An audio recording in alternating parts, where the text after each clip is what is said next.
Greetings, saints, in the most wonderful and precious name of Jesus. It's always such an honor and a privilege for us to gather this way and just focus on the word. And in a world that is so full of voices, messages that we hear from each other, messages that we hear from the world, sometimes sad messages, sometimes messages that bring us pain, even at other times messages that bring us joy.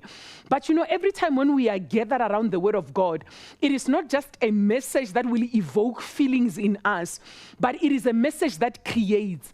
Remember what the Bible says about the word of God. The word of God is alive. It is powerful.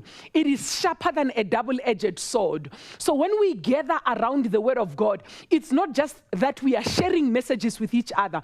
It is not just that we are talking about verses, but we are actually sharing life with each other. We are sharing the Spirit with each other. We are sharing the Spirit. We are sharing the future. We are sharing something that can create. So every single opportunity that you and I as a church get together around the word of God is a time of power, is a time that brings life, is a time that builds. And I hope that you get as excited as I get about what the word of God means for our lives, means for us as individuals, means for us as families, as a community, as a church, as a nation, as a country, and as a family of believers.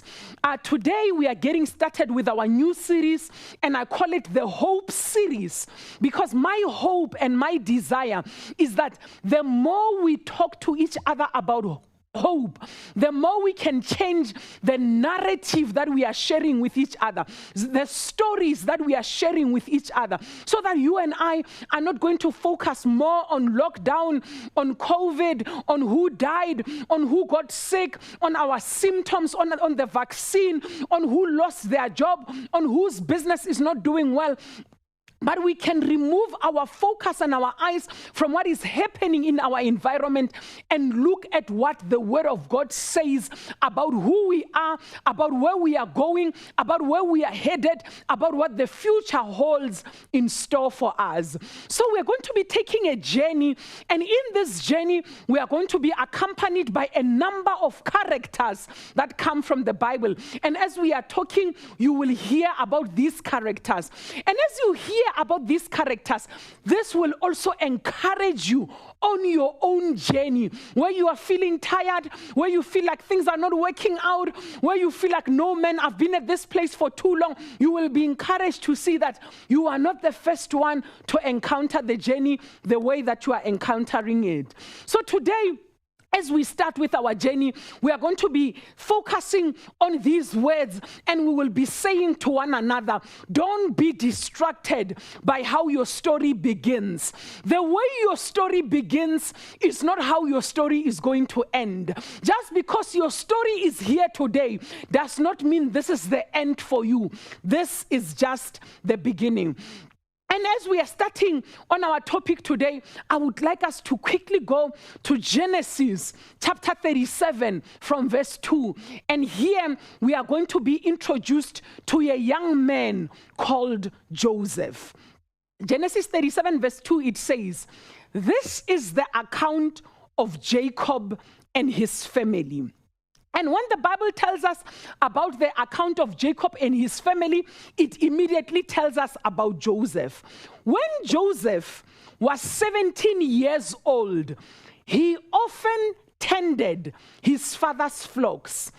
He worked for his half-brothers, the sons of his father's wives, Bilhah and Zilpah.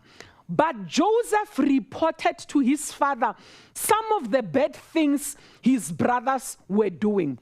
So I want you to think about this portion of scripture as if you don't know the story of Joseph, as if you don't know how the story of Joseph is going to unfold and how it is ultimately going to end. And here when you meet Joseph, you are meeting a young man who is 17 years old. You are meeting a young man who is tending his father's flocks. The Bible doesn't tell us that Joseph had his own flocks. Here we meet a Joseph who is tending tending his father's flocks. And he is not working for himself. He is working for his two half-brothers. He's working for the half-brothers of his two mothers, other mothers, as you would say in the African culture. So he's not working for himself. He's not working, tending for his own flock.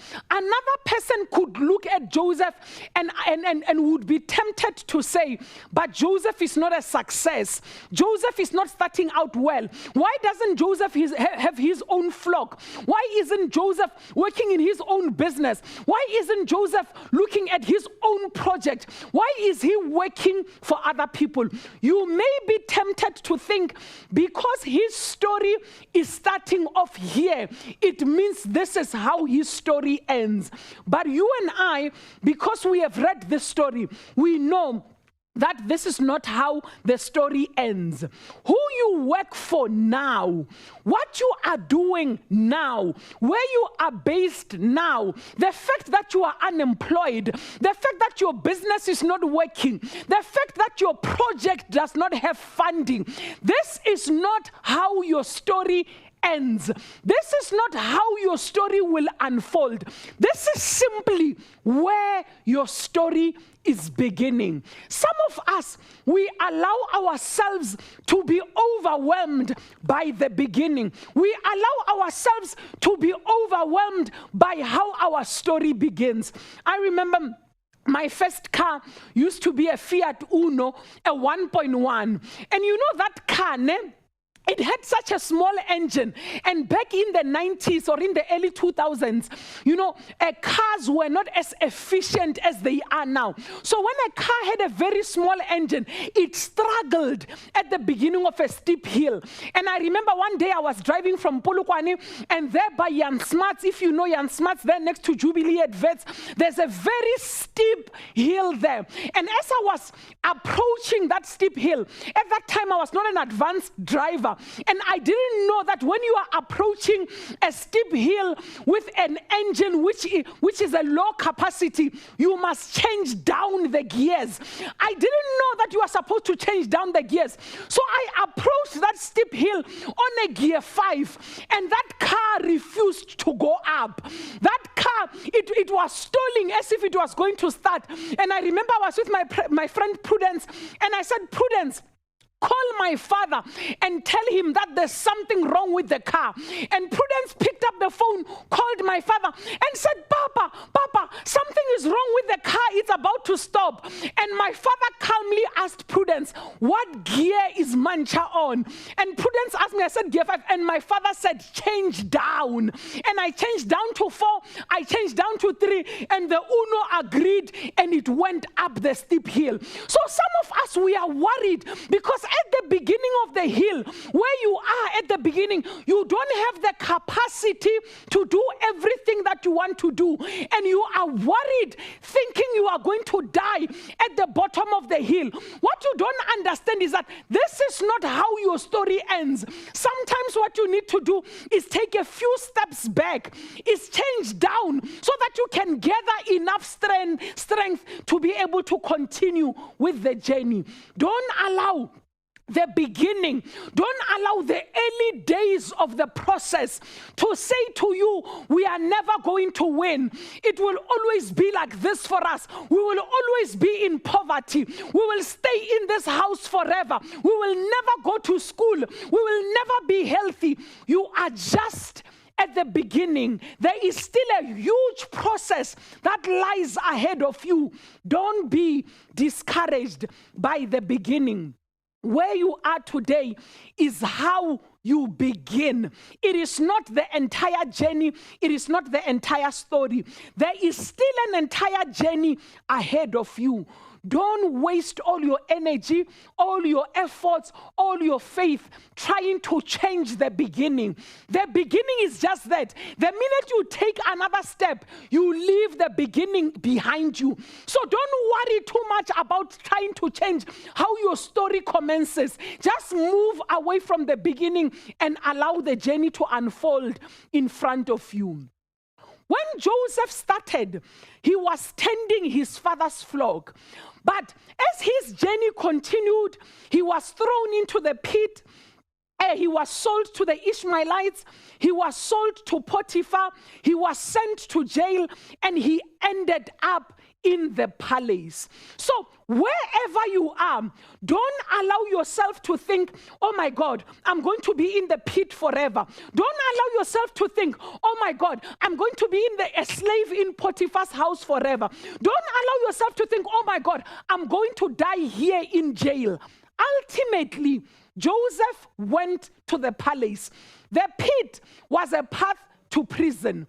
The prison was a path to stand in front of Pharaoh. And ultimately, when he was in front of Pharaoh, he ended up being one of the leaders of Egypt.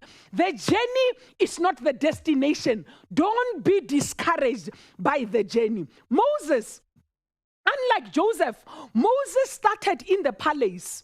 But from the palace, he went to Midian. And in Midian, he was in the wilderness taking care of his father-in-law's flock. Then he went back to Egypt. This time around, when he was going back to Egypt, he was not going to the palace.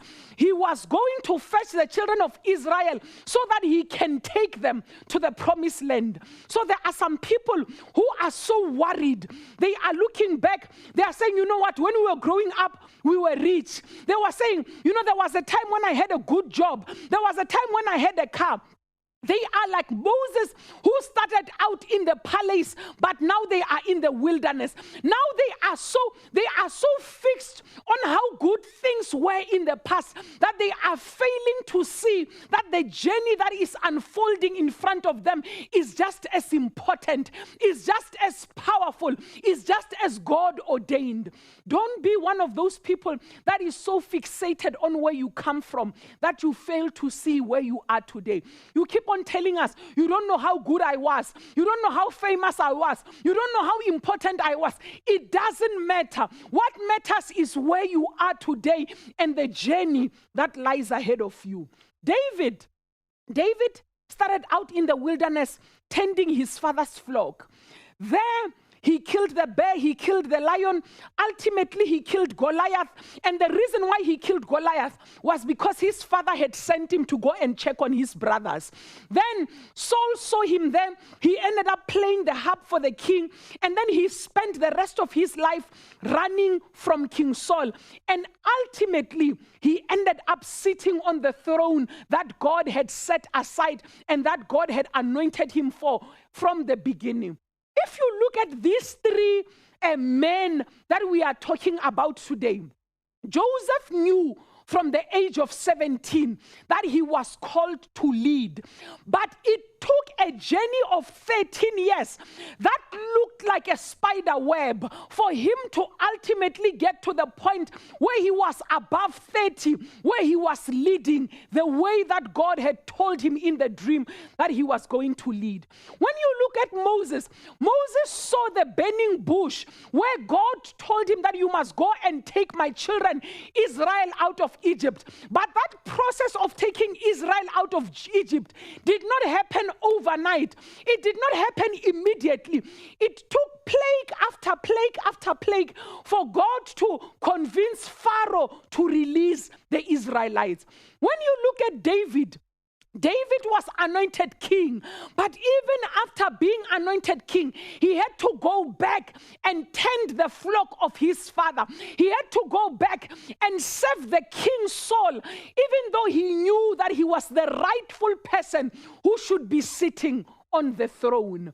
These men that we are seeing here today did not look at their situation and say, why am I still tending the flock when God told me that I am anointed?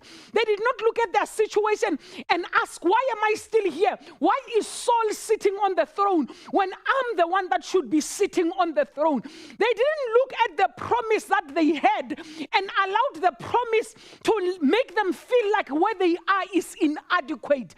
They continued to serve where they were while they waited for God's ordained time so that they can take the rightful place, the rightful position that God had given them. So I hear so many people saying, I've been here for too long, but it doesn't matter. It doesn't matter how long it took for Joseph to ultimately be number 2 to Pharaoh. It doesn't matter how long it took for David to ultimately become the king of David. During that journey that they were taking, they were becoming something else. They were maturing. They were growing. The process was making them better people. So there's a difference between the 17-year-old Joseph who was telling on his brothers. There's a difference between that Joseph and the Joseph who had been through the pit, the Joseph who had served in Potiphar's house, the Joseph who had served in the prison, the Joseph who ultimately sat as number 2 to Pharaoh. That 17-year-old boy and the 30-year-old Joseph were different because the process from the dream to the palace matured Joseph. That process grew him. That process developed him. That process changed his mindset. He became a different man, a man who can lead, a man who can strategize, a man who can see the bigger picture, a man who can say, let's save 20% of the grain in this 7 years so that 7 years later we are not dying from famine. So don't worry about how long it's taking you to get there. Don't worry about the process. The process is not just about how quickly you get there. The process also ensures that you become the man who will be able to stand where you are going, who will be able to lead where you are going, who will be able to handle the money that you are going to handle there, the power that you are going to handle there, the fame that you are going to handle there. So don't worry about how long it's taking you. Appreciate the process. Appreciate the fact that you are changing. Appreciate the fact that you are growing. Appreciate the experience that you are gaining along the way. You know, there are these 3 stories that I really like that I just quickly want to share with you. And these stories, they demonstrate to you and I that we must not be obsessed with the destination. We must also be concerned with the people that we are becoming. So this story, I read it on email a couple of years back. It is about a man who was pushing a wall. And in the story, I almost said the Bible, but on this email, it says that this man one day, God woke him up and said to him, every day when you wake up, push the wall. And that man was like, oh, okay, every day when I wake up, I must push the wall. So for 6 months, this man woke up and pushed the wall. Every day he woke up and pushed the wall. After 6 months, he was tired. And he's like, oh, God, I've been pushing this wall for 6 months. I'm tired now. The wall is not moving. The wall is not cracking. Nothing is changing. I don't understand how you can ask me to push the wall. Every day in the morning, I wake up, I push the wall. Nothing is changing. And God said to him, look at your arms. Look at how strong your arms are. Look at your chest. Look at your entire torso. You have muscles. You have biceps. You are looking so strong. You used to be weak. When God was asking him to push the wall, it was not so that the wall can move, but it was so that the man can change. So you and I, when God is asking us to do things, let's not be so worried about the outside results. Let's not be so worried about are people changing? Do people notice what's happening? Let's be concerned about who we are becoming as we obey the Lord. You are becoming stronger. You know the word. You are prayerful. You thought the sickness was coming to kill you. Can't you know? The sickness has made you prayerful. The loss has made you prayerful. The death of someone that you loved has brought you closer to Christ. It was not the destination. It is who you are becoming. The second story, so there was this man who was very rich. And he had this pool that was full of crocodiles. And he said, and he called all the young unmarried men in the village. And he said, anyone who is going to swim across this river, I will give you half of my wealth and I will give you my daughter to become your wife. I mean, the place was full of the strongest, the weakest, all the men in the village were there. And there was a young man also who's there who is not brave, was not going to get into the river, was not even interested. He just knew that, hey, maybe one of the braver guys was going to do this. So as they were chilling next to the swimming pool, nobody wanted to get into the water. All of them were like, yo, this guy is trying to kill us. We are not getting into the water. Unfortunately, someone pushed this small young man into the river. But this boy was so afraid that he swam out so quickly. What he didn't realize is that in trying to swim out of the swimming pool, he actually swam across and got out from the other side. When he got out, he was upset. He was fuming. People were clapping. Oh my God, you are so brave. Oh my God, we don't believe it. He said, who pushed me? Who pushed me? People are like, oh my God, this is it. He said, who pushed me? He was, the father, the rich man was like, oh, you are so brave. Oh, we can't. He said, who pushed me? Who pushed me? And you know what? He missed the opportunity. It doesn't matter how he got into the water. The fact of the matter is the crocodiles did not eat him. He was unharmed. And now he's going to be the second richest man in the village simply because of an accident. So some of us, we are so worried that now when I was growing up, my aunt was mistreating me. My stepmother did not give us food. I went to school without shoes. You are so, but you know what? All that suffering made you ambitious.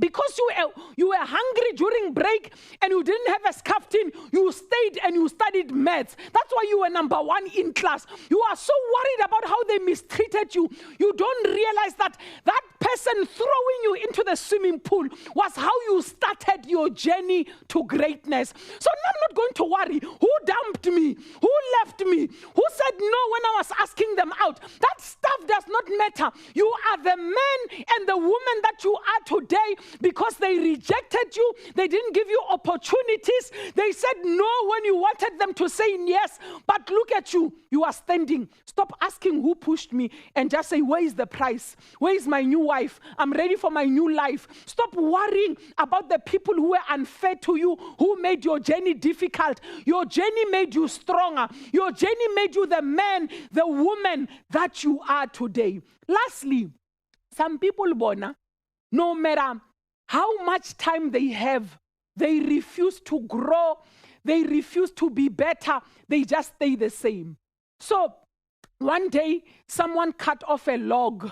A tree, they cut off a log from the tree. They put it in the water and they kept looking at the log, hoping that if it stays in the water for long enough, it will become a crocodile.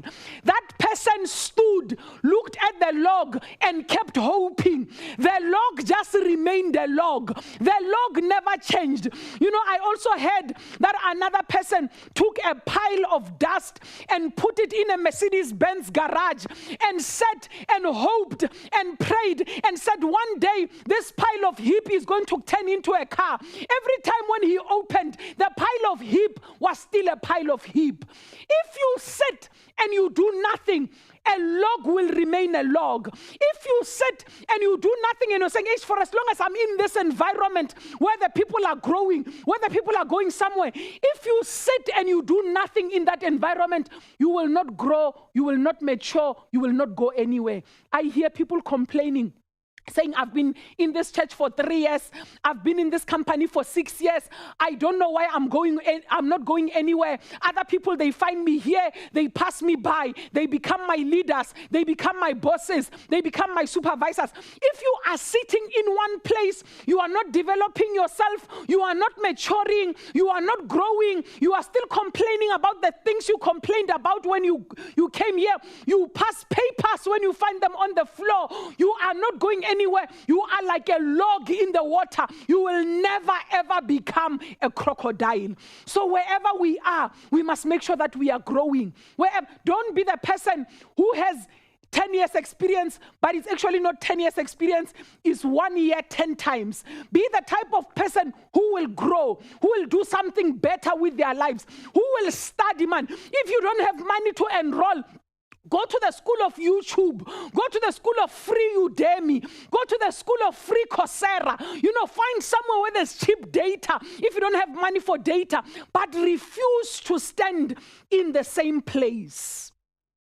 Proverbs chapter 3, verse 5 to 6. Trust in the Lord with all your heart. Do not depend on your own understanding. Seek his will in all you do, and he will show you which path to take. Just because you are at your beginning does not mean this is how things will end for you. Have hope. Don't give up and say, my life will always be this way. Things will change for you. Things will turn around for you. But if you are negative and pessimistic and you feel like God does not love you, you won't even see the doors that God opens for you. This is the beginning for most of us. In your relationships, with your new child, with your new family, at your new job, maybe you are unemployed for the first time in your life. This is a new beginning for you. This is where it starts. This is where it commences. This is not how the story ends. Allow the story to unfold. Allow the journey to unfold, and allow God to direct your path. This is not where we give up. This is not where we die. The journey ahead is brighter than where we are beginning. Heavenly Father, thank you that this is how we start. This is not who we are. This is not our identity. This is not how things are going to end for us. Just because we come from here does not mean this is where we are going to end up. Father, we appreciate the journey. We appreciate who we are becoming on the journey. We appreciate the fact that we are becoming stronger. We are becoming wiser. We are becoming, we are trusting you more in the name of Jesus. Father, open our eyes that we may see how we can show up better in our jobs, at school, in our churches, in our families, in our relationships, in our communities. Wherever you have placed us, may we show up better. May we show up stronger. May we show up wiser. In the name that is above all names, the name of Jesus. Thank you, Lord. Thank you so much for joining us. I hope you enjoyed this introduction to our series. We're still going to continue. And this week, may your talk, may your conversations, may your messaging be filled with hope, hope, hope. In Jesus' name, amen.